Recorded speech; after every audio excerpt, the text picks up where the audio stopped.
नमस्कार, स्वदेश न्यूज के खास प्रोग्राम जनता मांगे जवाब में आप सभी का स्वागत है। मैं हूं आपके साथ राखी। मध्य प्रदेश के दमोह का Ganga Jamuna higher secondary school पिछले कई दिनों से विवादों में है। स्कूल की हिंदू लड़कियों के हिजाब को लेकर कई सवाल उठाए गए हैं, कई बात उठाए गए हैं। आपको बता दें कि इस जो पोस्टर वायरल हुए थे उसके बाद एक के बाद एक कई खुलासे हुए हैं। जांच में स्कूल के टीचर्स के धर्मांतरण तक की बात सामने आई। इसके अलावा स्कूल के अंदर मस्जिद को लेकर भी खुलासे हुए। वहीं स्कूली बच्चियों को नमाज पढ़ाने की बात भी सामने आई थी।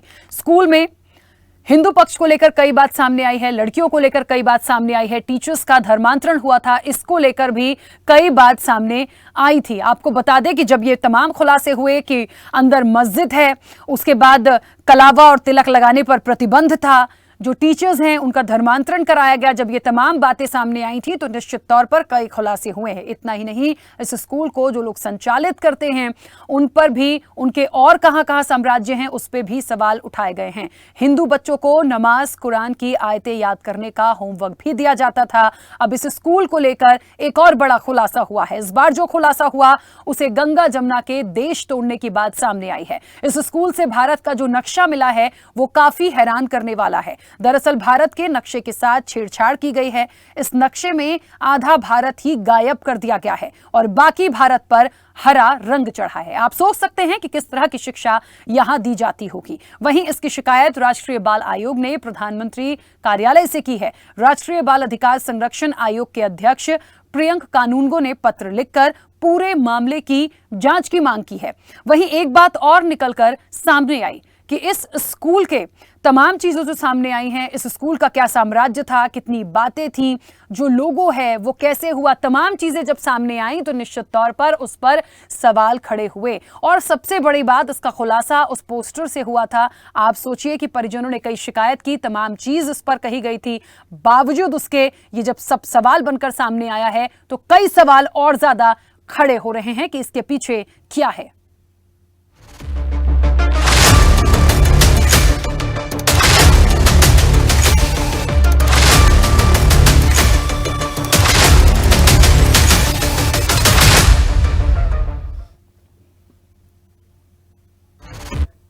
तो गंगा जमुना का भारत तोड़ो प्लान एक संशय वाली स्थिति है कि क्या ऐसा कोई प्लान था। ये सवाल आज इसलिए उठाए जा रहे हैं क्योंकि धर्मांतरण की बात सामने आई, हिजाब की बात सामने आई, स्कूल के अंदर मस्जिद की बात सामने आई। उसके बाद जो भारत का नक्शा है उससे भी छेड़छाड़ की गई है।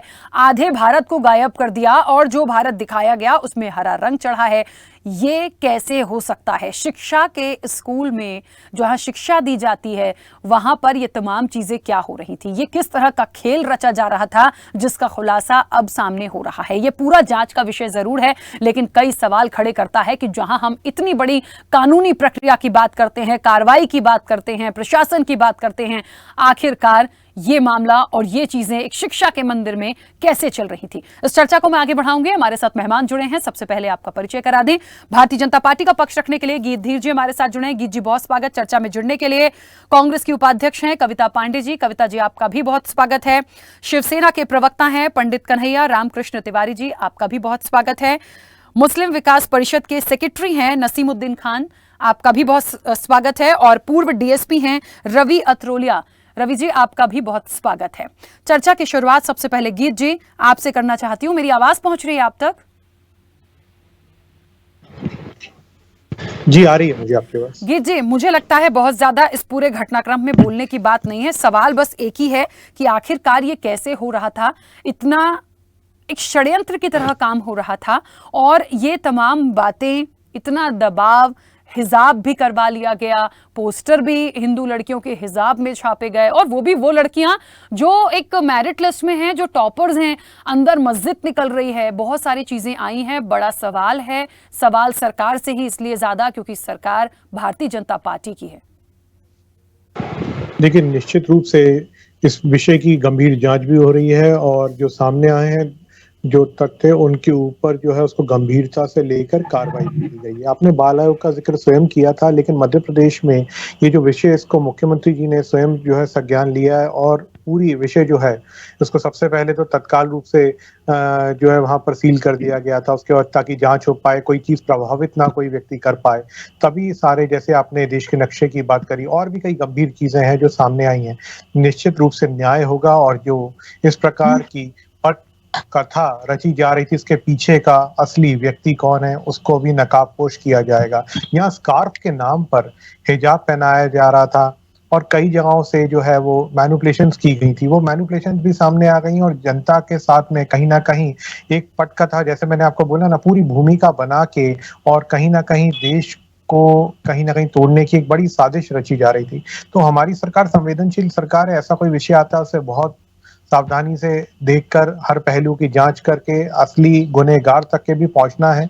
लेकिन सारी चीजें जो है, सबसे पहले जो लोग वहां प्रभावित हो रहे थे उनको उससे बचाना भी था, तो सारी चीजें जो है वो नियमानुसार की गई हैं। देखिए, न्यायिक प्रक्रिया भी होती है, उसका भी कुछ काम चालू है, लेकिन जो हम कर सकते थे वो निश्चित रूप से करेंगे। बहुत सारी चीजें अभी उजागर करना मेरे को लगता है कि उचित नहीं होगा जनता के सामने, लेकिन हमें इसको बहुत गंभीरता से लिया इस विषय को, और आगे कभी ऐसा नहीं हो, ऐसा कड़ा सबक दिया जाएगा। मैं इशारे में आपको यही कह सकता हूँ। बिल्कुल, एक बात और है लेकिन गीत जी यहाँ पे कि ठीक बात है, जांच हो रही है, तमाम चीजें हो रही हैं, लेकिन आपको पता है एक स्कूल जिसकी अपनी मान्यता उसको दी गई है, उस स्कूल के अंदर मान्यता देने के बाद जब से ये संचालित था, क्या कभी जांच नहीं की गई, कभी देखा नहीं गया? ये तो बड़ा सवाल है कि अब जितने भी स्कूल संचालित हैं उनकी जांच हो जाए, क्योंकि उसकी आड़ में न जाने क्या हो रहा है। और जिनका ये स्कूल है उन्होंने तो न जाने कितनी जगह अपना एक अलग अलग साम्राज्य बना के रखा है।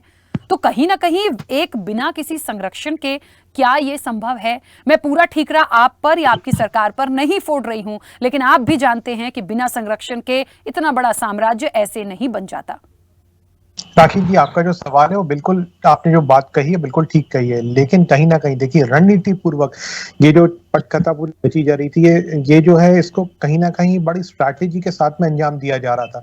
तो मैंने जैसा कि आपको बताया, मैं कुछ चीजें जो है वो नहीं उजागर कर सकता हूँ, लेकिन देखिए, यही बात जो आप बोल रही हैं, कहीं ना कहीं जब वो सिस्टम बनाया था तो उस चीज को प्रभावित करने के लिए किसको किस तरीके से रोका जाए, वो पूरा एक सिस्टम है। और जांच में एक एक आदमी जो भी दोषी सामने आएगा छोड़ा नहीं जाएगा, मैं आपको यही बता रहा हूँ। और ये जो आप बोल रही हैं, कहीं ना कहीं इसमें सिस्टम इन्वॉल्व नहीं था, लेकिन वो जो लोग इन्वॉल्व थे जिन्होंने मैनिपुलेशन करी थी, वो पूरा एक स्ट्रेटेजी, एक पूरा षड्यंत्र रच के कर रहे थे, और ये बहुत बड़ा षड्यंत्र था। ये तो आप भी जानती हैं, जनता भी जानते हैं, हमारे साथ में और भी लोग जुड़े हुए हैं। हमारी पार्टी के सरकार में है, और यहाँ पर किसी भी व्यक्ति को जब ऐसी कोई चीज आए सामने तो बिल्कुल उसको उजागर करना चाहिए। जैसे यहाँ पर हमारे सामने विषय है, बहुत गंभीर विषय है, लेकिन आप ये देखिए, कोई बड़ी यहाँ पर रणनीति के तहत वो जो कार्य कर रहे थे, वो दुर्घटनाएं जो हो सकती थी उसको अंजाम देने से पहले रोक लिया गया। लेकिन खैर, मैं इसकी खुशी नहीं मना रहा हूँ, लेकिन हाँ, निश्चित रूप से एक ऐसा उदाहरण प्रस्तुत किया जाएगा, ये मैं साफ लफ्जों में कह रहा हूं उन लोगों के लिए, जो उन लोगों को चुनौती भी दे रहा हूं।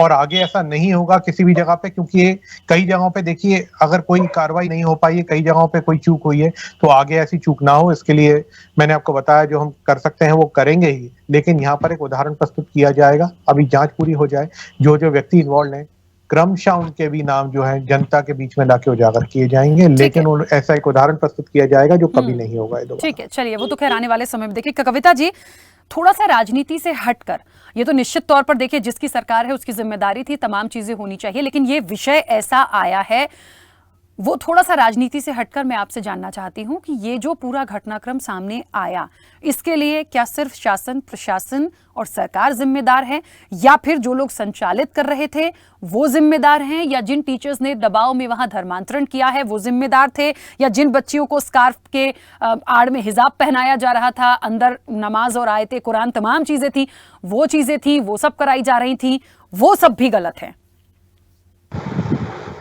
यह बहुत ही घटना निंदनीय और शर्मनाक है। मैं तो सुनकर हैरान हूँ और बहुत ही ज्यादा आश्चर्य हो रहा है कि मध्य प्रदेश में ये संभव कैसे है, इस तरीके की घटना है।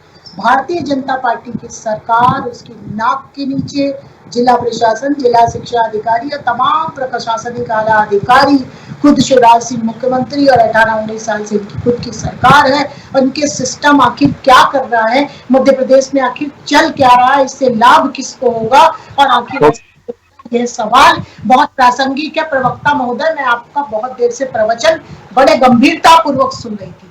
अपनी जिम्मेदारी और ये बताइए कि आखिर ऐसा क्यों जी, है, एक मिनट इस बोलने दीजिए कारणों के पीछे कौन है, इसका निवारण कैसे जी, ओके। होगा और इस तरीके की घटनाएं होती क्यों है, ये होनी ही नहीं चाहिए।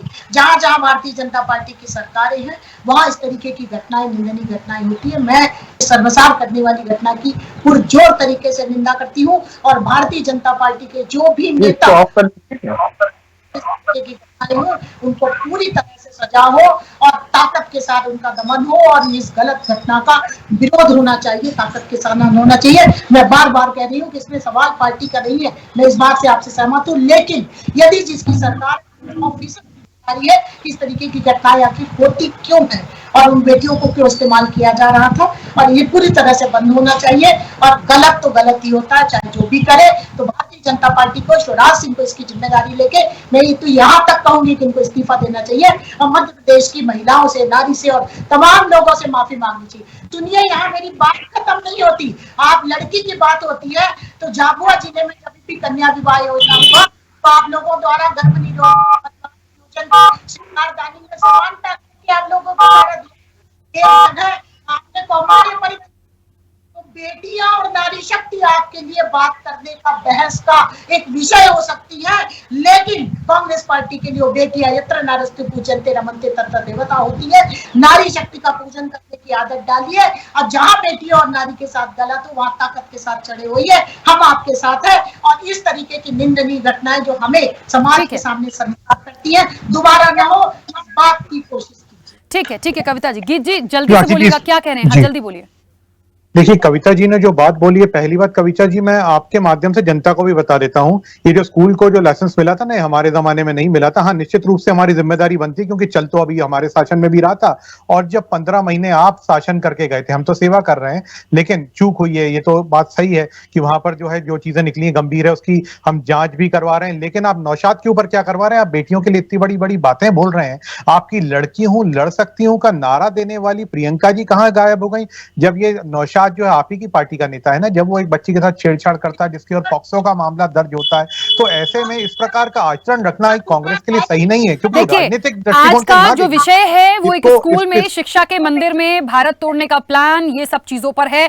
हम दूसरी छेड़छाड़ की चीजों को इस बीच में नहीं लाएं प्लीज। बहुत गंभीर विषय है शिक्षा के मंदिर में, यदि ऐसा हो रहा था ये बहुत गलत है, क्योंकि एक शिक्षा का मंदिर जो होता है, जो स्कूल होता है, वहां हर जाति धर्म के बच्चे होते हैं। यदि वहां कोई इस तरह की घटनाएं बहुत निंदनीय है, तो हम उस लाइन पर ही बात करेंगे प्लीज, इससे अदर जाके हम नहीं करें। क्योंकि यदि सिर्फ अपमान करने की करूं तो फिर मुझे ब्रजभूषण शरण सिंह भी याद आएंगे, फिर जिस नौशाद की बात कर रहे हैं वो भी आएंगे, फिर इससे पहले जो राजनीतिक रूप से टिप्पणियां एक दूसरे पर, महिला नेत्रियों पर की गई, मुझे वो भी याद आएंगी। तो मेरा ये विषय नहीं है, मैं उस पर नहीं जाऊंगी, ना मैं बोलने दूंगी। Please, I am really sorry. Naseemuddin ji, मेरी आवाज पहुंच रही है? जी मैम। नसीमुद्दीन जी, मुझे लगता है एक ऐसा विषय है, एक शिक्षा का मंदिर, जहां से बहुत सारी चीजें निकल कर आई हैं और जांच उसमें रह गई है। क्या ऐसा हो सकता है? क्या ये करने की जरूरत पड़ गई? क्यों ऐसे लोग हैं? मुझे बहुत अच्छे से पता है, कल हम एक चर्चा में थे और आपने मुझसे कहा था कि हर मुसलमान खराब नहीं है, सब एक जैसे नहीं होते। लेकिन सर, ये लगातार जो घटनाएं आ रही हैं, ये कैसी शिक्षा है? क्या इस्लाम में यही लिखा है कि आप हिंदू बच्चियों को आप प्रेशराइज करेंगे हिजाब डालने के लिए? आप उनको तिलक लगाने से, कलावा बांधने से मना कर देंगे? स्कूल के अंदर आप मस्जिद बना रहे हैं। बताइए, ऐसा क्या ये तमाम चीजें जो आई ये उचित हैं? मैडम, जैसा कि मीडिया में आया है, वैसे तो ये सारी चीजें उचित किसी दृष्टि से नहीं है, किसी दृष्टि से उचित नहीं है, ना सामाजिक दृष्टि से, ना धार्मिक दृष्टि से, मानवता के इससे भी बिल्कुल उचित नहीं है। लेकिन अभी ये सारी चीजें क्या है कि मुद्दे हवा में उठे हुए हैं सोशल मीडिया पे, जांच हो जाने दीजिए। और दूसरी चीज, अगर कोई व्यक्ति किसी भी मजहब का हो, किसी भी समाज का हो, समुदाय का हो, कुछ करता है तो उसका जिम्मेदार पूरा समाज नहीं होता, पूरी कानून व्यवस्था नहीं होती, पूरी न्याय व्यवस्था नहीं होती है।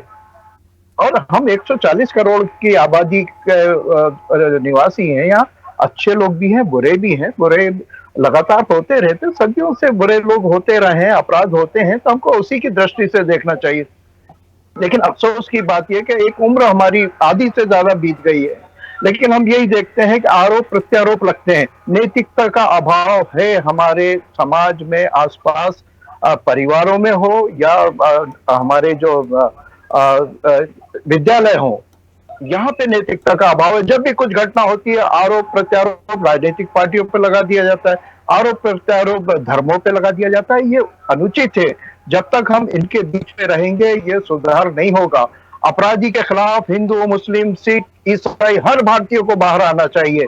वो आज किसी लड़की के साथ किया, हिंदू के साथ किया, कल मुस्लिम के साथ करेगा, कल ईसाई के साथ करेगा। मैंने परसों भी यही कहा था, आज भी यही बात कहता हूँ कि हम ये जो टिप्पणी करते हैं कि कांग्रेस के दौर में ये था तो बीजेपी के दौर में यही करते रहेंगे तो सुधार नहीं होगा। हम सब भारतीय के रूप में निकल के बात करें। समाज विकृत हो रहा है कुछ लोगों के कारण।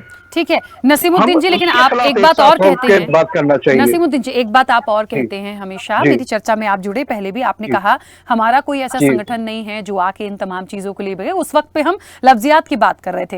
देखिए मुझे ऐसा लगता है कि यदि कोई एक्टिविटी ऐसी हो रही है या उसको विशेष वर्ग उस स्कूल को संचालित कर रहा है, तो क्या वहां पर सिर्फ एक विशेष वर्ग के बच्चे पढ़ेंगे? आप समझिए हर वर्ग के बच्चे पढ़ते हैं स्कूल में। एडमिशन ये देख के नहीं होता ना सर कि आप कौन सी जाति वर्ग के हो, किस समुदाय से हो। वो तो शिक्षा का मंदिर है, हम उसको शिक्षित करेंगे। वो बच्चा हमारा देश का भविष्य होता है, लड़का हो या लड़की हो। लेकिन यदि ये चीजें हुई हैं तो फिर निश्चित तौर पर क्या ऐसी कोई व्यवस्था नहीं हो सकती है?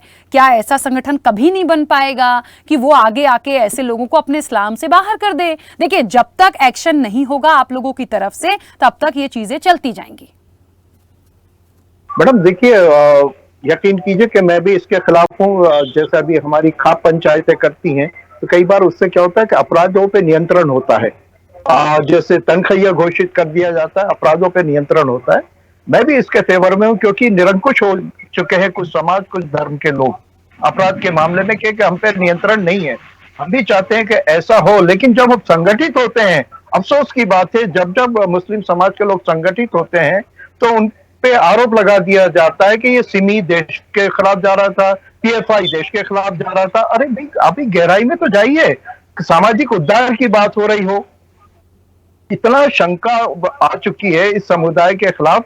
बड़े, मैं तो शिक्षित हूँ, टीचर रहा हूँ, इसलिए मैं खुल के बोल रहा हूँ। मैं बीएचएल जैसी जगह में रह रहा हूँ। मैंने 99.9% गैर मुस्लिम दोस्त थे, हैं और हमेशा से रहे। बच्चे मेरे सारे गैर मुस्लिम थे, कुछ परसेंट मुस्लिम थे। हिंदी लिटरेचर का टीचर रहा हूं मैं। तो ये शिक्षा के मंदिर है। टीचर जब क्लासरूम में जाता है तो वो उसका कोई मजहब नहीं होता, उसका ये काम है कि ये बच्चे अंधेरे में, मैं रोशनी का चिराग हूं, मैं इनको ज्ञान का उजाला दूं। वो धर्म की दृष्टि से नहीं देखता। और मेरा ये नियम था। नसीमुद्दीन जी देखिए आज के जो मुख्य सवाल यही थे कि आखिरकार क्या भारत को तोड़ने का ये प्लान था? शिक्षा की आड़ में ये कैसा खेल था? अंदर स्कूल के जो नक्शा है भारत का उसको भी, उससे भी छेड़छाड़ की गई है। आधा भारत ही गायब हो गया, आधे पे हरा रंग था। तो स्कूल मालिक क्यों दे रहे हैं गलत शिक्षा? क्या मंशा थी? ये निश्चित तौर पर सवाल तो उठेंगे सर, क्योंकि छोटा सा घटनाक्रम नहीं है। ठीक है पंडित कन्हैया रामकृष्ण जी, मेरी आवाज पहुंच रही है? जी जी बिल्कुल बिल्कुल आ रही है। रामकृष्ण जी क्या करें, अब सिर्फ जांच के लिए बैठे रहे भारत को तोड़ना? जी जी मेरा कहना ये है कि जैसा कि अभी नसीमुद्दीन जी ने कहा और आपने भी बहुत अच्छी बात कही कि यदि मुस्लिम समाज में ऐसे अच्छे लोग हैं जो ये चाहते हैं कि इस प्रकार की घटना करने वालों को मुस्लिम समाज से ना जोड़ा जाए, तो आप लोग सड़क पे उतर के उनका विरोध क्यों नहीं करते हो? सबसे बड़ा प्रश्न यहाँ पर खड़ा होता है।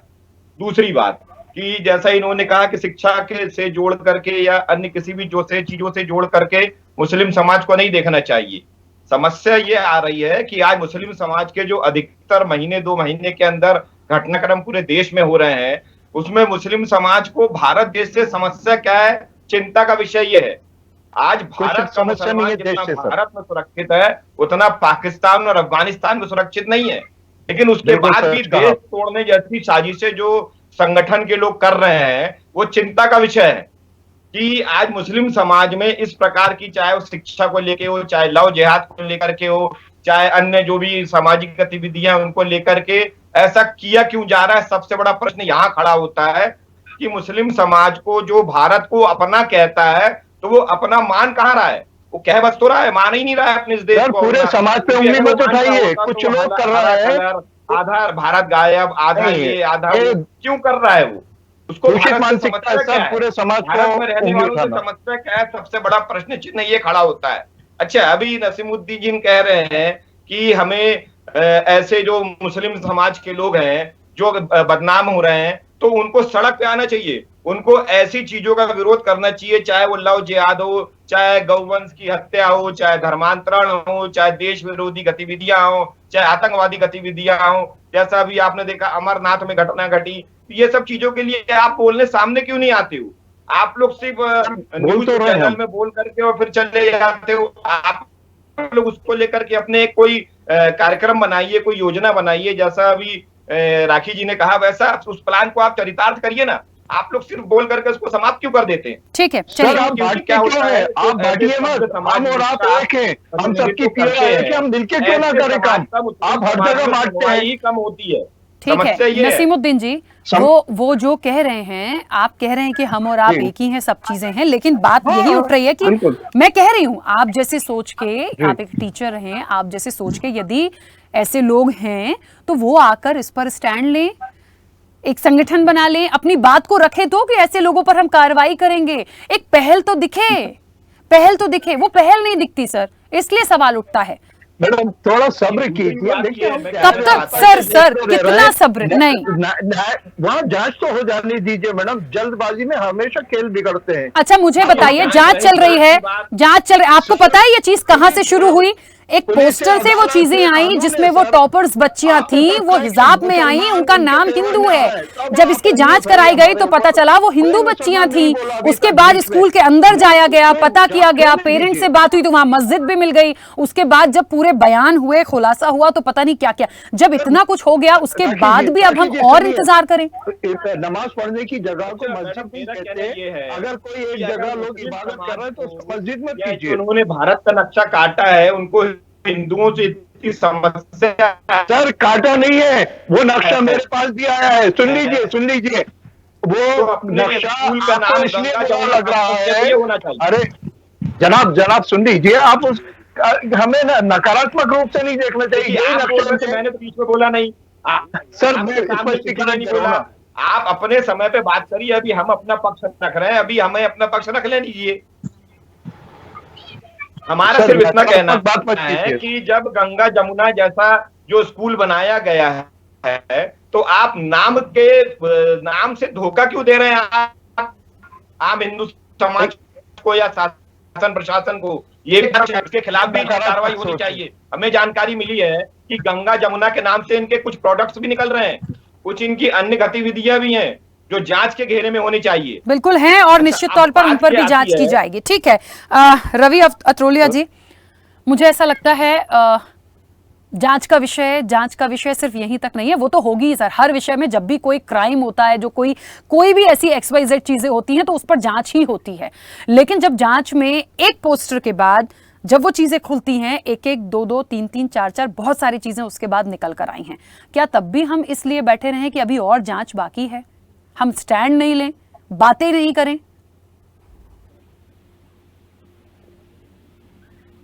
अल्पसंख्यक समुदाय द्वारा जो शिक्षण संस्थाएं चलाई जा रही हैं, वहां पर उनको छूट है कि वो अपने मजहब की बातें बच्चों को दे। लेकिन उन संस्थाओं में अगर गैर मुस्लिम या गैर ईसाई बच्चे पढ़ रहे हैं तो उन संस्थाओं को इन अपने धर्म की बातों को थोपना गलत होगा। क्योंकि अभी जिस ढंग से माना कि गंगा जमुना स्कूल में जो हुआ बिल्कुल निंदनीय है। उन्होंने क्यों बच्चों को नमाज पढ़ाना सिखाया, क्यों उन्होंने हिजाब पे ऐसी बात करी? सवाल ये है। अब तो मैं एक बात और कहना चाहूंगा कि संविधान में अल्पसंख्यक समुदाय को शिक्षण में काफी छूटें दी गई है, लेकिन इसका मतलब ये नहीं कि वो हमारे साथ, हमारे उस विश्वास के साथ धोखा करे। जैसे गंगा जमुना में किया कि उन्होंने हमारे हिंदू बच्चों के लिए नमाज पढ़ना सिखाया, आयतें सिखाई, ठीक है, ये हमें बिल्कुल पसंद नहीं है।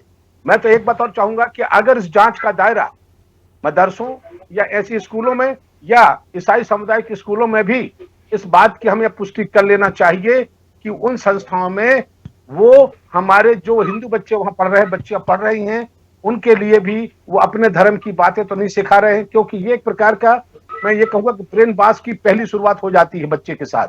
दूसरी बात, ये जो नक्शा जो आधा बताया है हरा करके, ये निश्चित ही मैं कहूं कि अगर दो आशय इसके हो सकते हैं, एक थे बुरा आशय और एक अच्छा आशय।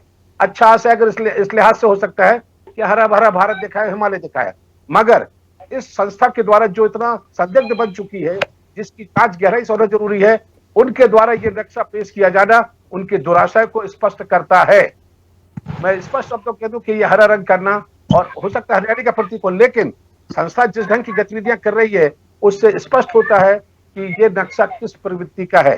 ठीक है। अभी जो अपना HUT करके जो संस्था है, जिसने भी भोपाल में जबलपुर में जो हरकतें की हैं, तो मेरा लगता है कि ये संस्था शायद उससे भी जुड़ी होगी और उससे प्रेरित होकर सर हरकतें नहीं की, हरकतें करने से पूर्व पकड़े गए हैं वो। सर एक बात हरकतें नहीं की गई। कर रहा हूं। हाँ, नहीं आप गलत टिप्पणी ना करें सर नहीं, मैं बोल रहा हूँ शिवसेना के वाले भाई ने जो कहा, अफसोस तो यही है भारत में कि कुछ चंद मुस्लिम जो गंदगी करते हैं, अपराध करते हैं, उनके विरोध में बाकी आप जैसे पढ़े लिखे लोग विरोध करने सड़क पे क्यों नहीं आते? क्यों नहीं? हम विरोध भी तो कर रहे हैं, चला बुरे को बुराई तो बोल रहे हैं हम। बुरा आप यहाँ चल, बुरा बोलने से कुछ नहीं होगा, आपको सड़क पे उतरना पड़ेगा। चंद लोग आपके मुस्लिम समाज को बदनाम कर रहे हैं, उनका नाम खराब कर रहे हैं, तो आप जैसे पढ़े लिखे लोग और भी समझदार लोग बाहर आए और इस बात का विरोध जताएं कि हम इनके गंदे लोगों के साथ नहीं है, और अपने समाज के अन्य लोगों को भी इस बात को समझाएं कि हमें इनका साथ नहीं देना है, तो निश्चित साफ तस्वीर बदलेगी। और मुस्लिम समुदाय की जो आप कह रहे हैं कि साहब लोग घृणित दृष्टि से इस पर बिल्कुल नहीं देखेंगे, अगर ऐसा आप लोग करेंगे तो बिल्कुल भी नहीं होगा। आपका हम सम्मान करते हैं, आपके भाव सुने अच्छा लगा, लेकिन ये भाव सिर्फ चैनल तक ना हो, चंद लोगों तक ना हो, बल्कि मुस्लिम समुदाय को बाहर आके इस चीज के विरुद्ध करना चाहिए, क्योंकि ये जो हरकतें हो रही हैं HUT के द्वारा, ये बिल्कुल भारत तोड़ने की हरकतें हैं। और आप जैसे मुस्लिम समाज के साथियों से मैं अनुरोध करता हूं कि वे भारत को जोड़े रखने के लिए बाहर आए और ऐसे देश विरोधी गतिविधियों करने वालों के खिलाफ सख्ती से खड़े हों, उनका विरोध करें, उनके खिलाफ सख्त कार्रवाई की सिफारिश करें। तो मेरा ख्याल है कि आप लोग बिल्कुल बोलिए सर, बोलिए अब आप। बिल्कुल, एक मिनट रवि जी, मेरा आपसे एक सवाल है। नसीमुद्दीन जी, एक मिनट सर, मेरा बहुत इंपॉर्टेंट सवाल है, इसी मुद्दे से रिलेटेड है। रवि जी, क्योंकि आप पूर्व DSP रहे हैं और निश्चित तौर पर कानून को बहुत अच्छे से आप समझते होंगे, मुझे ऐसा लगता है कि जिस तरह से इस स्कूल से ये बातें आई हैं कि वहां पर कुछ इस तरह की एक प्रेशर डाला गया टीचर्स पे कि हम आपको प्रमोट करेंगे या फिर आपको ये करना ही होगा, आपकी नौकरी जाएगी, दुनिया भर की चीजें जो सुनने में आई है, जो कहा गया है, उसके बाद उन टीचर्स ने वाकई में धर्म अपना बदला है। मुझे ऐसा लगता है या तो धर्मांतरण कर लिया आपने तो आप गलत हैं, उसकी भी जांच हो कि कैसे, और यदि दबाव में हुआ है तो यदि कोई व्यक्ति इसकी कंप्लेन कर रहा है कि मुझे प्रेशर डाला जा रहा है, मुझे कहा जा रहा है कि नौकरी में प्रमोट नहीं करेंगे, आप धर्मांतरण करिए तब करेंगे, तो उस पर तो लीगली एक्शन हो सकता है। हाँ बिल्कुल, देखिए ईसाई समुदाय और मुस्लिम समुदाय अगर अपनी जनसंख्या बढ़ाने के लिए धर्म परिवर्तन का रास्ता अख्तियार करते तो उसमें वो लालच, ब्रेन वॉश और तो अपने धर्म के खिलाफ भड़का कर वो धर्म परिवर्तन कराने का प्रयास करते हैं। ये निश्चित घोर अपराध की श्रेणी में आना चाहिए। स्वेच्छा से किसी ने करता है, दैट इज अनदर थिंग। इस स्कूल के मामले में जिन शिक्षिकाओं ने, शायद टीवी चैनल पे मैंने कल देखा तो उन्होंने कहा कि हमारी तो 2006 और 2010 तक के बीच हम धर्मांतरण कर चुके थे, लेकिन इसमें देखने वाली बात यह है कि जो वो दस्तावेज पेश कर रही हैं आज, क्या वह सही है, और अगर वो सही है तो ठीक, अगर वो गलत है तो फिर इन महिलाओं के खिलाफ भी, शिक्षिकाओं के खिलाफ भी होना चाहिए। और किसी संस्था को, चाहे वो अल्पसंख्यक जो संचालित शिक्षण संस्थान, इनको कोई हक नहीं जाता कि लालच दबाव देकर ये धर्मांतरण की प्रक्रिया को आगे बढ़ाए, और अगर ऐसा करते उनके खिलाफ कार्रवाई होना चाहिए। बिल्कुल ठीक है। गीत जी यहाँ पे दो बातें महत्वपूर्ण आई है। देखिए, मैंने हमेशा कहा मैं अपनी चर्चा में एक पक्षीय बात कभी नहीं करती। ये बात बिल्कुल सही है कि यदि कोई प्रेशर डाल रहा है तो आप प्रेशर में अपने प्रॉफिट के लिए मत जाइए। यदि आपका मन नहीं है, दिल नहीं है, आपकी अंतरात्मा नहीं कहती, यदि कोई दबाव है, आप कानून का सहारा लिए। लेकिन यहाँ पर कानून और प्रशासन, शासन किसका? जिस सरकार का है, उससे ये उम्मीद होती है कि वो तुरंत एक्शन ले। ऐसा नहीं है कि किसी ने कह दिया कि हम पे दबाव बनाया जा रहा है, हम यदि ऐसा नहीं करेंगे तो हमारी नौकरी चली जाएगी। इमीडिएट एक्शन हो सर। हम ना गीत जी, मुझे लगता है हमारी जो कानून व्यवस्था है, मुझे बोलते हुए बड़ा अजीब लग रहा है, बहुत स्लो मोशन में चलते हैं हम लोग। पहले वो आएंगी, फिर वो बताएंगी, फिर जांच होने जाएगी, फिर बयान होंगे। इस प्रोसेस में ना बहुत वक्त निकलता है। सामने वाले की तो नौकरी वैसे ही चली जाएगी, वो भी क्या करे। बाकी जो आपका सवाल है महत्वपूर्ण सवाल है, और देखिए मैंने लॉ की पढ़ाई करी, एक वकील भी हूँ, लेकिन निश्चित रूप से कानून व्यवस्था में कई बार समय लग सकता सकता है, ऐसा नहीं हमेशा ही लगता है, लग सकता है, लेकिन न्याय होता है, ये मुझे पूरा विश्वास है। और हिंदुस्तान की कानून व्यवस्था पे तो सभी जो है वो बहुत भरोसा करते हैं, तो मैं तो करता हूँ, हमारी पार्टी करती है। लेकिन एक और बात जो आपने बोली थी, दबाव की बात नहीं है यहाँ पर। भारतीय जनता पार्टी इंदिरा गांधी जैसे लोगों से नहीं डरी, तो ये लोग जो है हमारे ऊपर क्या दबाव बना लेंगे। मैं इमरजेंसी के समय की बात कर रहा हूँ, नहीं, मैंने दबाव मुस्लिम पक्ष के लिए कहा कि किसी स्कूल में कोई मुस्लिम विशेष वर्ग है और यदि वो हिंदू टीचर्स पे दबाव बनाते हैं। मेरी बहन के रूप में आपने जो बात बोली वो भी बिल्कुल आप सत्य बोल रही हैं, आपकी पीड़ा है, क्योंकि आप भी तो मध्य प्रदेश के एक नागरिक हैं, आप भी तो देश के एक नागरिक हैं, बिल्कुल आपका हक बनता है। और आप एक वरिष्ठ एंकर भी हैं, आपने बिल्कुल सही प्रश्न पूछा है, मैं बिल्कुल सम्मान करता हूं। लेकिन देखिए इसमें क्या ये भी समझना पड़ेगा, हमारे साथ तो पूर्व डीएसपी महोदय भी बैठे हैं, हमारे साथ और भी वरिष्ठ लोग बैठे हुए हैं, लेकिन ये भी समझना पड़ेगा कि देखिए सरकार के अपने हाथ में एक मर्यादा रहती है, हमें न्यायपालिका का कहीं ना कहीं सहारा लेना ही पड़ता है, क्योंकि हमारी मर्यादा के ऊपर जब विषय है, सजा देना हमारे हाथ में नहीं है। हम आज किसी ने दुष्कर्म किया, लेकिन अब अपनी दृष्टिकोण से, जैसा मैंने बोला ना, हम उदाहरण प्रस्तुत करेंगे कि आगे ऐसा नहीं हो। और जिन लोगों ने किया था, देखिए आज सजा देनी जल्दबाजी वाली बात है ही नहीं, लेकिन कोई सबूत वहां से मिटाया नहीं जाए, इसकी जांच हो जाए, जल्दबाजी वाली बात नहीं, तुरंत आएगा और तुरंत कार्रवाई दिखेगी। लेकिन न्याय प्रक्रिया में जब कोई विषय जाता है, जब कोई क्राइम होता है, तो उसको जो प्रक्रिया है वो तो हिंदुस्तान का जो संविधान है उसमें जो तय किया हुआ है उसका तो मैं भी सम्मान करता हूँ और करना भी चाहिए हमें।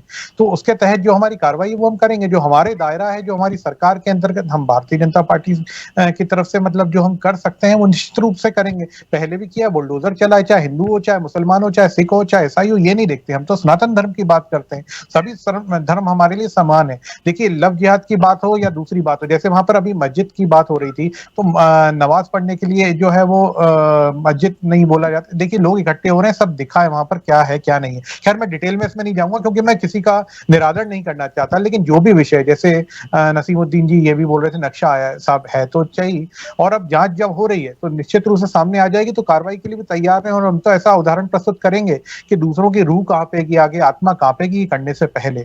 लेकिन निश्चित रूप से जो मेरा ये भी मानना है कि हाँ, समुदाय विशेष को बदनामी अगर नहीं झेलनी है और ये जवाब नहीं देना है, तो जमीन पर उतरना पड़ेगा।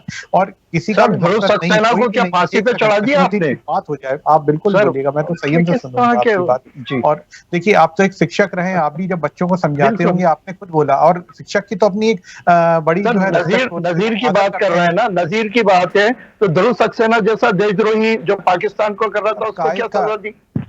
हाँ, ठीक है, आप जब बीच में सेट हुआ सर, फिर मैं 10 उदाहरण दे देता हूँ सर। आप धर्म विशेष पे टिप्पणी करते हैं, मुश्किल ये है कि आप एक अपराध बोल रहे हैं नसीमुद्दीन साहब की तरफ से नहीं देख रहे, बात है, मजाक वाली बात नहीं, और ना हम टाइम खराब करेंगे इस तरीके से। अगर आप बोलेंगे नहीं, टाइम तो मैं आपको खराब नहीं करने दूंगा। तब आप जमीन पे क्यों नहीं आते? आप बोल रहे हैं पूरा समुदाय खराब नहीं है, अगर नहीं है तो आइए, प्रूफ क्यों नहीं करते? आपके एक अकेले के कहने से क्या हो जाएगा? आप समुदाय विशेष को क्लियर करने के लिए टीवी पे बैठ रहे हैं और क्लियर कर रहे हैं। आपने ऐसा कौन सा, आप एक बात बताइए, आप तो फतवे बड़े जारी करते हैं ना, आपने तो तारिक फतेह जी पे बड़े फतवे जारी किए थे, आपके समुदाय ने जारी किए थे, चलिए हम आपको हटा देते हैं, आपने नहीं किए थे। आपने ऐसा फतवा जारी किया क्या कि गंगा जमुना जो ये स्कूल है इसके ऊपर जो काम कर रहे थे गलत है ना? आपका समुदाय मान रहा है ना? आपने कोई फतवा जारी किया? आपने क्या कार्रवाई करी अपने समुदाय के हिसाब से? आप वो बता दीजिए। चलिए आप मान लेते हैं कि आप उतरेंगे, आप प्लानिंग करेंगे, सारे हिंदू खराब नहीं सर, अभी जांचें चल रही है। अभी देखिए मुझे लगता है सबसे बड़ा सवाल यहाँ पर ये है, सबसे बड़ा सवाल, देखिए सवाल ये नहीं है कि स्कूल के अंदर मस्जिद की, सुनिए मेरी बात सुनिए, बहुत सारे शिक्षा के मंदिर होते हैं, मिशनरी स्कूल होते हैं, या तो आप पूरी तरह से हटा दीजिए या तो आप जितने भी स्कूल का निर्माण करवाइए सर, वहाँ पे हर विशेष वर्ग की प्रार्थना की एक जगह बना दीजिए, मंदिर बनाइए, मस्जिद भी बना लीजिए। गलत बात है, देखिए कॉमन बात करेंगे, मैं ये नहीं बोलूंगी कि एक स्कूल में मंदिर बनाइए, एक में मस्जिद बना दीजिए, सब वर्ग के बच्चे पढ़ते हैं, इस चीज को मैं बिल्कुल डिनाई करूंगी, इस चीज पे सवाल नहीं है। सवाल है भारत के नक्शे से छेड़छाड़ क्यों की गई, क्या पढ़ा रहे थे, क्यों धर्मांतरण के लिए बोला गया, क्यों हिजाब पहनाया गया, क्यों जो टॉपर्स बच्चे हैं उनके साथ हुआ। प्लीज अलग चीज पे मत ले जाइए, पार्टीबाजी से बाहर निकलिए सर। पार्टी की बात कर रहा हूं मैं, नौशाद की पार्टी का। अरे सर आप कैसी बात कर रहे हो? नौशाद तो समुदाय एक मिनट है ना। जी नसीमुद्दीन जी प्लीज प्लीज सर, और भी मेहमान है उन्हें बोलने दीजिए, और भी मेहमान प्लीज, और भी मेहमान है उन्हें बोलने दीजिए। कविता जी मुझे ऐसा लगता है ये एक ऐसा विषय था जो राजनीति का विषय तो बिल्कुल भी नहीं है, लेकिन मुझे लगता है विपक्ष को और पक्ष को दोनों मिलकर यदि इन सब चीजों के लिए लड़ जाएं, बात कर लें, बहुत जल्दी इसका सॉल्यूशन निकलेगा। नसीमुद्दीन जी और गीत जी प्लीज चुप हो जाइए, मैं रिक्वेस्ट कर रही हूँ सर, मेरा सवाल कविता जी से, उन्हें बोलने दीजिए प्लीज प्लीज सर। सर नक्शा में क्या बिगाड़ा हुआ है वहाँ पे? हरा रंग है, हरा रंग हरियाली का। नसीमुद्दीन जी मैं समय दूंगी आपको, प्लीज रुकिए। कविता जी हरा रंग इस्लाम से जुड़ा हुआ नहीं है, पहली चीज क्लियर सुन लीजिए। इस्लाम का रंग आप मूर्ख समझते हैं क्या हम लोगों को? आप क्या मूर्ख समझते हैं? आप मूर्ख हैं ये बताइए, आप या तो आप मूर्ख हैं या हमें मूर्ख प्लीज इस समझ तरह रहे के हैं। शब्दों का इस्तेमाल मत करिए। गीत जी मेरे लिए यहाँ पे सभी जो मेरे मेहमान है वो सम्मानीय है, मैं इन सब शब्दों का ना इस्तेमाल सुनूंगी ना करने दूंगी। I object please. कोई लेना देना नहीं। अरे साहब अगर मैं मान लेता हूँ सर मुझे मजबूर कर रहे हैं आप, मुझे ऑडियो बंद कराना पड़ेगा। मैं आपसे बहुत बार रिक्वेस्ट कर रही हूँ, डिबेट की अपनी मर्यादा है, प्लीज थोड़ा सम्मान मेरा भी करिए प्लीज मेरा विषय पूरा हो जाए, आप रखिए ना अपनी बात। कविता जी से सवाल लिया, उन्हें बोलने दीजिए। नसीमुद्दीन जी मैं इसके बाद आपके पास आ रही हूँ, एक मिनट रुकिए सर। चोर की दाढ़ी में तिनका साफ दिखता है साहब, ये कहावत आज आपने पूरी कर दी है। चोर की दाढ़ी में तिनका साफ दिखता है ना, मैं दाढ़ी रखता हूँ ना तिनका नहीं, ये मैं साफ बोल रहा हूँ साहब, चोर की दाढ़ी में तिनका दिखता है। इतनी बौखलाहट क्यों? मेरी लास्ट वार्निंग है गीत जी और नसीमुद्दीन जी, मेरी लास्ट वार्निंग है सर, मैं ऑडियो बंद करा दूं। नहीं आप उत्तर, अरे नहीं साहब ऐसा नहीं होता है। थोड़ा सा सम्मान रखिए, मैं आपका सम्मान रख रही हूँ, मेरा सम्मान रख लीजिए थोड़ा सा प्लीज। राखी जी का तो सम्मान कर लीजिए, राखी जी का तो सम्मान कर लीजिए, एक एक करके बोलिए साहब। कविता जी बोलिए। कविता जी सवाल आपसे लिया था, कविता जी बोलिए। मैं तो सच ही बोल रहा हूँ और वही बोलूंगा, आप मुझे पलट नहीं सकते साहब। गीत जी कविता जी बोलिए।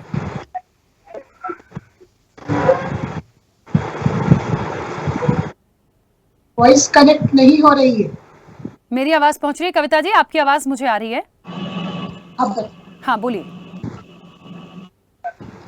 अभी भारतीय जनता पार्टी के प्रवक्ता ने ये कहा कि मैं इंदिरा गांधी से नहीं डरता। भारत की पूर्व प्रधानमंत्री लौह महिला आयरन लेडी जिसने पाकिस्तान भूगोल और इतिहास दोनों बदल दिया था, दो टुकड़ों में फाड़ के रख दिया था।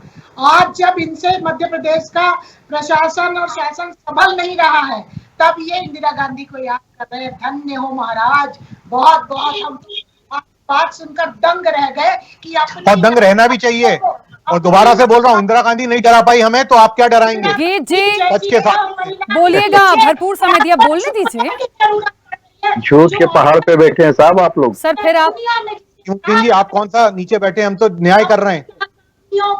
आपके समुदाय वाले क्या कर रहे हैं? त्राही त्राही हो रही है साहब, हर दूसरे दिन जो है कोई ना कोई वीडियो आ जाता है, कोई थूक रहा है, गीत जी बच्ची को उठा रहा है, कोई गीत मार जी रहा है। प्लीज, क्या कर रहे हो? बहुत आप सो चर्चाओं रहे में हो? बैठे हैं सर, मैंने कभी ऐसा किया नहीं कि मुझे ऑडियो बंद कराना पड़े, क्यों मजबूर कर रहे हैं? लोग पाकिस्तान के लिए काम करते पाए गए हैं, वो आपकी भारतीय जनता पार्टी के राजनीतिक। कौन सी पार्टी में, किस पद पे? कुछ भी बात करते हो आप, बिना सर पैर की बात करते गीत हो। जी का ऑडियो बंद कर दीजिए प्लीज, गीत जी का ऑडियो बंद कर दीजिए, क्योंकि कविता जी की बात को नहीं दबा सकते हैं, वो भी हमारी सम्मानीय गेस्ट हैं। अनैतिक बात बोल रहे हैं, कैसे सहन करूंगा मैं? सर आपकी अनैतिक मैंने भी सहन नहीं करी थी, आप उछल रहे थे। नसीम जी बीच में सहन करने बीच में आने लगते हैं हमारे समय में, तो हमारी तो बात पूरी हो ही नहीं पाती है। जो भी लोग अपराधी हमें भी तो बोलने का मौका मिलना चाहिए, हमें भी। ये तो झूठ गीत जी बोले मैंने जा रहे आपको हैं। बहुत मौका दिया है, प्लीज जो आज अपने अपमान अच्छा नहीं लगता है ऐसे। मैं दोबारा से बोल रहा हूँ, इंदिरा गांधी से नहीं डरे तो क्या डराएंगे हम? तो ठीक है, सच का कोई साथ बात देंगे। नहीं डरे रहिए, कोई बात नहीं, उनको बोलने दीजिए, वो क्या बोल रही हैं, मैं उनको सुन नहीं पा रही हूँ ठीक से। दोनों बदला, उसको श्रद्धा से शरण ऐसे करो। गंभीर विषय स्कूल के अंदर जो हुआ है, हम तो न्याय करेंगे। जिसने देश की राजनीति को अंतरिक्ष तक पहुंचाया, आज आप कुछ नहीं था, केवल झूठ और झूठ। ठीक है, बात सिर्फ इंदिरा गांधी पे नहीं हो रही है, बात स्कूल की हो रही है, शिक्षा के मंदिर की हो रही है, बात गलत चीजों की हो रही है। क्या पक्ष और विपक्ष एकजुटता में बात नहीं कर सकते? मैं जानती हूँ कि जिसकी सरकार होती है उसकी जिम्मेदारी ज्यादा होती है। राखी जी ये लोग सिर्फ सत्ता के लिए, नसीम जी सत्ता के लिए तो आप भूखे बैठे हैं साहब, हमारे देश को तोड़ना कर रहे हैं। क्या कर रहे हैं ये? हरा रंग कैसे आया था उस पे? अचारपुरा में कौन पकड़ा गया था? कौन से समुदाय के लोग थे? अचारपुरा मैंने चर्चा भोपाल की की बात शुरुआत कर रहा में हूँ। ही कहा था, सियासत से अलग हटकर बात करिएगा लोग प्लीज। पकड़े गए थे, जिसकी सरकार है उसकी जिम्मेदारी होती है, यदि कुछ गलत हुआ उसका फेलियर माना जाता है, पर इतना नहीं सर, बताइए नसीम मियां, इतना नहीं होता है, इतना नहीं होता है। सक्सेना क्या कर रहा था? ध्रुव सक्सेना क्या करा? पूरी की पूरी चर्चा क्या इंदिरा गांधी और ध्रुव सक्सेना पे सिमट जाएगी? मैं बोलने ही नहीं दूंगी सर इसके बाद। रणनीति के तहत कर रहे हो, मतलब सभी लोग बचालोगे आप सभी मतलब रवि जी कुछ कहना चाह रहे हैं? आप मान रहे हो? प्लीज चुप रहिए, रवि जी कुछ कहना चाह रहे हैं, रवि जी बोलिए। रणनीति नहीं है यार रणनीति नहीं है तो बताओ क्या करोगे? क्या आपने रवैया अपनाया वो तो साफ दिखा रहा है। अब आप ये बताइए आगे क्या फतवा जारी करेंगे, सड़क पे आएंगे, आप क्या जंगल करेंगे? राज नहीं है मेरा सर, रिक्वेस्ट है, कानून अपना मेरा काम कर रिक्वेस्ट रहा है मेरी है। टेक्निकल टीम कानून से, से यदि बढ़ते नहीं हो। पॉसिबिलिटी हो इनके ऑडियो बंद कर दीजिए। रवि जी कुछ कहना चाह रहे हैं, हमारे लिए सब सम्मानीय है, ऐसे चर्चा नहीं होती है। कानून के साथ क्या पुलिस अरे कानून तो जो अपना काम प्रशासन कर रहा है, कानून में आप क्या कर लोगे? तो फिर अब कानून कर रहे हैं तो आप क्यों चल कर रहे हैं? आप बैठे ना, आप क्या कर रहे हैं वहां पर बैठ के? आप ये बताइए, आपका जब हमारा कानून सक्षम है तो हम क्या करेंगे? हम हार को लेके लोग ये बताओ आपकी तरफ स्वागत नहीं करते अपराधियों के। आज आप चैनल पे बोलिए ये बात, और आज बोल कर जाइए। अगर मैं जिम्मेदारी से बात कर रहा हूँ, अगर दम है तो बोल कर जाइए, क्योंकि न्याय तो अपना कार्य करेगा ही, न्याय तो जनता को भी मिलेगा। भारतीय जनता पार्टी की सरकार है, दोबारा से बोल रहा हूँ। लेकिन सर मुझे एक बात बताइएगा, हमारी इस चर्चा में जीत जी, नजरुद्दीन जी, क्या सिर्फ आप ही लोग इस चर्चा में जुड़े हैं, बाकी लोग मेहमान नहीं है? सर मुझे क्या छोटे बच्चों की तरह समझाना पड़ रहा है? मैं आप सबसे बहुत छोटी हूँ सर, आप सबसे मैं बहुत छोटी हूँ, मुझे कैसे रिक्वेस्ट करनी पड़ेगी? मैं इतनी देर से बोल रही हूँ, प्लीज दूसरों को बोलने दीजिए, थोड़ा तो सम्मान रखिए, थोड़ा तो सम्मान रखिए सर। रवि जी कुछ कह रहे थे, अपनी बात रखिएगा। मैं ये कहना चाह रहा था, आप सभी नेताओं का सम्मान करते हुए निवेदन कर रहा हूं कि हम जो स्कूल का मुद्दा हम जो देख रहे हैं, अगर उस विषय पर हम कोई बात करें तो ठीक है, लेकिन राजनीतिक विचारधाराओं की यहाँ लड़ाई शुरू हो गई तो पता चला कि वो भाजपा और कांग्रेस हो रही है, वो इन पे आरोप लगा रहे, वो इन पे आरोप लगा रहे, और हम मूल मुद्दे पर जो कुछ डिस्कस पर कुछ बातें नहीं हो रही है। तो अनुरोध मेरा आप सभी से है कि कृपया राजनीतिक विचारधारा से ऊपर उठ के आज की इस डिबेट में हम कुछ करें, बस यही अनुरोध है। आप दोनों अपने अपनी जगह सही हैं, उनके सोच सही, उनकी अपनी सोच सही, लेकिन यहाँ इस प्लेटफॉर्म पे मेहरबानी करके हम कुछ मुद्दे जो विषय दिए गए उस पर बात करें तो ये बेहतर होगा। बिल्कुल, मैंने इस चीज के कई बार बीच में बुराई का रिक्वेस्ट किया सर, ऐसे थोड़ी होता है कि ये मंच जो है, इस प्रोग्राम का नाम सबको पता होगा सर, जनता मांगे जवाब, जवाब मांगती है जनता, इस मंच के माध्यम से जवाब तो दाने दीजिए। सियासत राजनीति जनता बहुत देख लेती है, लेकिन ये चर्चाएं लोग सुनते हैं, देखते हैं कि आखिर बात क्या हो रही है, क्या उसका हल निकल सकता है, क्या इनके पीछे। प्लीज थोड़ा सा कन्हैया रामकृष्ण जी अपनी बात रखिए। मैं भी इसमें ये कहना चाह रहा हूं, क्योंकि जब हम डिबेट कर रहे हैं तो इस डिबेट का कोई सार होना चाहिए। डिबेट कोई समय टाइम पास करने के लिए नहीं की जाती है, इसका कोई सार होना चाहिए। आम जनता तक हमारा नेतृत्व क्या देख रहा है, बच्चे क्या देख रहे हैं, आम दर्शक क्या देख रहे हैं, इसका एक बहुत बड़ा प्रभाव होता है, उसका बहुत इफेक्ट पड़ता है।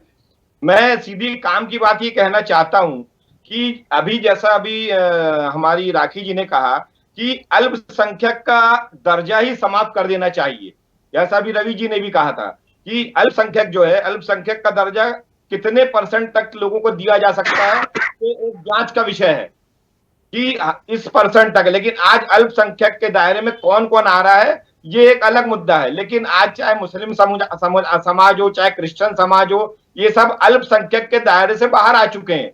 इनको इस छूट की जगह सबके लिए पूरे देश में एक कानून होना चाहिए शिक्षा से संबंधित। दूसरा, अभिभावकों की भी जिम्मेदारी होती है कि उनके बच्चे उनको घर में आके बता रहे हैं कि हमारे साथ वहां पर नमाज पढ़ाई जा रही है, हमको बुर्का पहनाया जा रहा है, या हमारे साथ ऐसी धर्म विरोधी गतिविधि की जा रही है, वो संज्ञान लें और इस पर जाकर के तत्काल स्कूल प्रशासन के सामने आपत्ति करें। तीसरी बात कि शासन प्रशासन क्या कर रहा है। अब यहाँ पर हमारे भारतीय जनता पार्टी के प्रवक्ता जी जो बैठे हैं, उनको ये ध्यान देना चाहिए कि आज जो हमारे यहाँ पर शासन प्रशासन है, इस शासन प्रशासन लीपापोती में लग जाता है। आज जिस प्रकार से अभी हम लोग जबलपुर में भी थे, जिस दिन वहां पर गंगा जमुना स्कूल को लेकर विरोध प्रदर्शन हो रहा था, जबलपुर में लव जिहाद को लेकर हो रहा था। यहाँ पर एसपी साहब 2 घंटे तक प्रदर्शन करते रहे, एसपी साहब नीचे ज्ञापन लेने तक नहीं आए। इतना गंभीर है इनका शासन प्रशासन। अपने आप को हिंदूवादी सरकार कहते हैं, इनका शासन प्रशासन इतना गंभीर है कि आज तक उस ब्राह्मण पीड़ित परिवार के पास पुलिस अधिकारी उनका बयान लेने तक नहीं गया। ये इनकी हिंदूवादी सरकार है।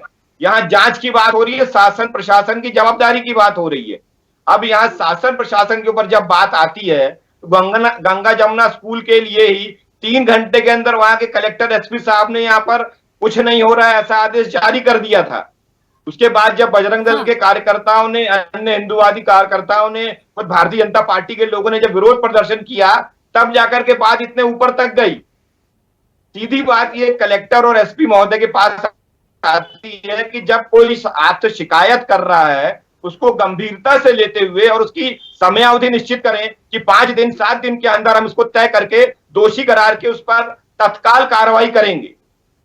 इतना ही नहीं था हमें कठोर कन्हैया जी, इतना ही नहीं था, जिला शिक्षा अधिकारी, आप समझ सकते हैं उस जिले का जो शिक्षा अधिकारी होगा उस पर स्याही फेंकी गई थी, और इसलिए क्योंकि वहां से क्लीन चिट मिल रही थी। ये बहुत दुर्भाग्य की बात थी। जी, आपको पता है, मैंने जैसे कि शुरुआत में कहा कि सिर्फ सवाल सरकार पर या प्रशासन की बात नहीं, ये जिसकी भी सरकार होती है उसके लिए बहुत महत्वपूर्ण है कि हम किन लोगों को पोस्टिंग दे रहे हैं, वो कितने सही हैं, शपथ ले लेके आते हैं। मैं सिर्फ जिला शिक्षा अधिकारी की बात नहीं कर रही, पुलिस के भी जो बड़े दिग्गज हैं, अधिकारी, तमाम चीजें होती है ना।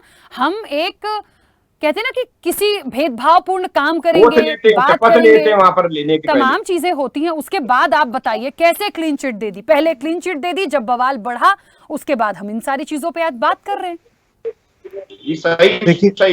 सही मेरा कहना है कि ऐसे गंभीर मुद्दों पर आपको एक स्पेशल कोर्ट बनानी चाहिए जो कि एक समयावधि के अंदर उस पर दोषी सिद्ध करे और उसके ऊपर उसका निर्णय दे। क्योंकि कब तक, जैसा आपने कहा, 4 साल 6 साल 8 साल बात आई गई हो गई, मामला खत्म हो गया लीपापोती करके। इसके लिए कुछ मामलों में कठोर निर्णय लेने पड़ेंगे, चाहे जिसकी भी सरकार हो। और यदि हम हिंदुओं के नाम पर वोट ले रहे हैं तो बात यहाँ पर न्याय की करके और उन्हें न्याय दिलाना, ये हमारा प्रथम कर्तव्य होना चाहिए, ऐसा मेरा कहना है। गीत जी, सबसे पहले एक बात मैं क्लियर कर देता हूँ, सर्वधर्म की बात करते हैं, सबका साथ सबके विकास की बात करते हैं, कोई हिंदू मुस्लिम सिख ईसाई की बात नहीं करते, सनातन धर्म की बात करते हैं। हम अपने राष्ट्र की बात करते हैं, हमारी राष्ट्र सर्वोपरि है और राष्ट्र सर्वोपरि ही रहेगा। सबसे पहली बात मैं क्लियर कर दूं, कन्हैया जी ये बात तो आपको माननी पड़ेगी, कोई हिंदू मुसलमान हम नहीं करते। हमारा कोई वीडियो ऐसा वायरल नहीं होता जिसमें हम कहते हैं कि हिंदुओं को देख लेंगे, जो कमलनाथ जी के बारे में मैं स्पष्ट रूप से कह रहा हूँ। खैर मैं राजनीतिक बात नहीं करूंगा क्योंकि आप सभी का आग्रह था, तो राजनीतिक व्यक्ति हूं तो, लेकिन इस मंच पे बुलाया गया, स्पष्ट कर देता हूं। जहां तक कि आपकी बात आती है, साहब लीपापोती नहीं होती, मैंने क्लियर आपको बोला था, कार्रवाई होगी, उदाहरण दिया जाएगा और कड़ा उदाहरण प्रस्तुत होगा, चाहे कोई भी मामला, हम तो कर ही रहे हैं। लेकिन न्यायिक प्रक्रिया का अपना एक दायरा होता है, जो हमारा भी दायरा है। और सर एक मिनट बात पूरी, कन्हैया जी बीच बीच, कन्हैया जी मैं आंसरेबल नहीं हूँ आपको, लेकिन आपके प्रत्येक प्रश्न, कन्हैया जी मैं आपकी बात सुनूंगा, पहले आप मेरी बात पूरी होने दीजिए। मैं आपको आंसरेबल नहीं हूं, लेकिन आपका आंसर प्रत्येक प्रश्न का दूंगा। आप मेरे मध्य प्रदेश के राज्य के एक नागरिक हैं, लेकिन आप संयम रखिए, विश्वास रखिए, आपके हर प्रश्न का आंसर संयम से दूंगा, लेकिन बोलने दीजिए पूरा। चलिए पूछिए, आपका एक सवाल उत्तर लीजिएगा, पूछिए, मैं यही रोकता हूँ। मेरा कहना यह है, आज जैसा आप कह रहे हैं, इस पे 3 घंटे के अंदर क्लीन चिट कैसे दी गई? क्या यह जांच का मुद्दा नहीं है कि शासन प्रशासन ने 3 घंटे के अंदर से कौन सी जांच कर ली? जांच हो रही है। दोबारा जब उसका विरोध प्रदर्शन हुआ, फिर आप पे मुख्यमंत्री जी का आदेश हुआ, फिर जाके दोबारा जब जांच चालू हुई, तब ये प्रकरण सामने आ रहा है। ये सबसे बड़ी जांच का मुद्दा है कि एसपी कलेक्टर महोदय कर क्या रहे थे। अब आप संयम से बात सुनिएगा। अब विषय तो पहले भी ध्यान, बोलिए आप।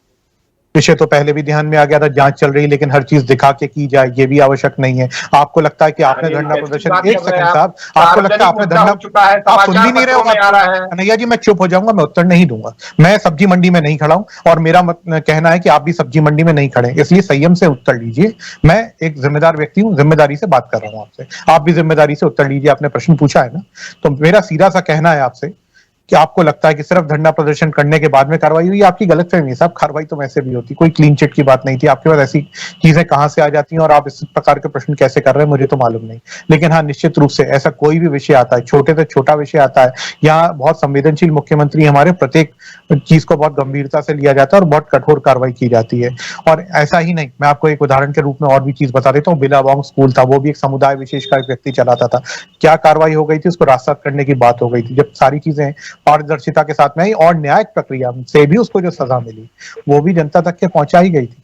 तो हमेशा ये कहना उचित नहीं है कि साहब न्यायिक प्रक्रिया भी काम नहीं कर रही। देखिए मैं न्यायालय से तो नहीं, वहां का प्रवक्ता तो नहीं हूं ना, पार्टी का हूं, लेकिन जनता बैठी है मेरी देश की, मेरे प्रदेश की, तो उसको उत्तर देना मेरा कर्तव्य बनता है। इसलिए मैं आपको बता रहा हूँ वीडियो उसके साथ में आई थी, क्या प्रक्रिया हुई। तो देखिए कई बार समय लग जाता है, लेकिन आप सोच रहे हैं साहब आप ही सब कुछ कर रहे हैं, ये तो उचित नहीं है। नसीम जी से मैं दोबारा प्रश्न करना चाहता हूँ, जो आपने चीज बोली ना कि साहब ये तो चलिए फिर भी कन्हैया जी बात बोल रहे हैं, इन्होंने धरना प्रदर्शन किया किसी विषय पे, आप अपने समुदाय की तरफ से इस विषय पे जिसके लिए हम बैठे हैं, गंगा जमुना स्कूल के लिए, क्या फतवा जारी करेंगे? मेरा प्रश्न अभी दोबारा आपसे वही है, या फतवा जारी नहीं कर रहे तो आप क्या रोड पे आएंगे? स्वयं आप क्योंकि समुदाय को रिप्रेजेंट कर रहे हैं, मैं जैसे मेरी पार्टी को रिप्रेजेंट कर रहा हूँ, कन्हैया जी अपने संस्थान को रिप्रेजेंट कर रहे हैं, शासन की तरफ से हमारे रवि जी बैठे हैं, पूर्व डीजीपी रहे, डीएसपी रहे, तो आप भी मुझे बताइए, आप एक समुदाय विशेष को रिप्रेजेंट कर रहे हैं, आप उस समुदाय विशेष की तरफ से जिम्मेदारी लेकर बात कहिए आज चैनल पे, और ये बात रिकॉर्ड हो रही है। आदरणीय गीत जी, आदरणीय कन्हैया जी, आदरणीय राकेश जी और बहन हमारी बैठी हैं।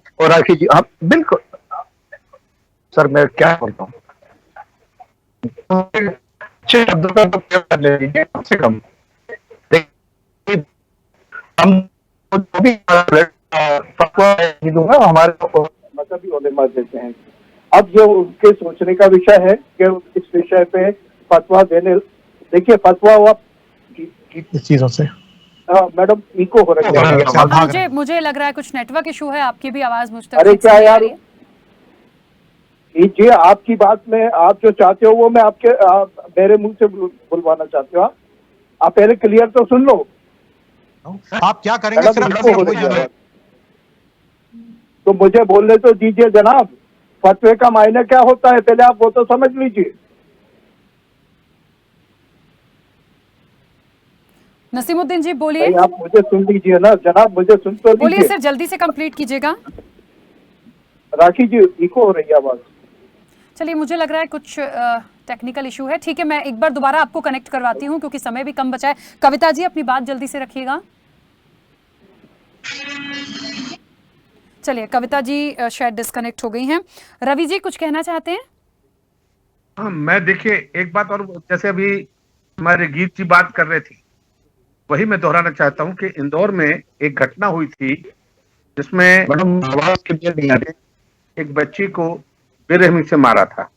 ठीक है, उसमें मैं आपको बताना चाहता हूं कि यहाँ का मुस्लिम समाज उस युवक के खिलाफ सड़कों पर आ गया था। तो यही बात नसीम जी से मैं प्रार्थना करता हूं, वो उनकी बातों से मुझे लगा कि वो शिक्षक है, विद्वान है, शिक्षा देते हैं, बहुत बढ़िया है, और जिस ढंग से बेबाकी से बात कर रहे हैं वो भी स्वागत योग्य है।